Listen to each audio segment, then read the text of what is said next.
నాలుగో రోజు ఈ రోజు అంతా స్వామివారి దయ. ఇది రాజకీయ యాత్ర కాదు, సంకల్ప యాత్ర, దైవ సంకల్ప యాత్ర. అందరికీ నా రిక్వెస్ట్ ఏంటంటే ఇది రాజకీయ యాత్ర అనుకోవద్దు, చూడొద్దు.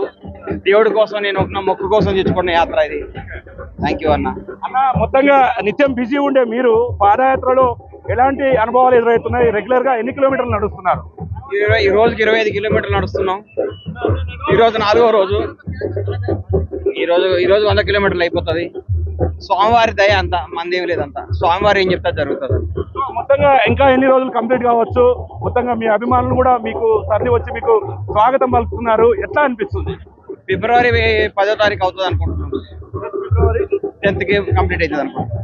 అంటే అన్న నడుస్తున్నారు, బాగా కాళ్ళు కూడా పెయిన్ గా ఉన్నట్టున్నాయి మీకు బాగా. అంటే రెగ్యులర్ గా ఇదంతా డిఫరెంట్ వర్షన్, ఇదంతా కూడా ఈ పాదయాత్రలో కొంత ఆరోగ్యమైనటువంటి పరిస్థితులు కూడా ఎదురవుతున్నాయా మీకు? అట్లాంటివి ఏమన్నా ఇబ్బంది అవుతుందా? లేదు, అన్ని బాగున్నాయి. స్వామి చూసుకుంటాడు, అంతా దేవుడి దయ అన్న. Thank you. చూస్తున్నాం మొత్తంగా ఆయన చేపట్టినటువంటి పాదయాత్ర 4వ రోజుకు చేరుకోవడంతో పాటు ఆయన రోజు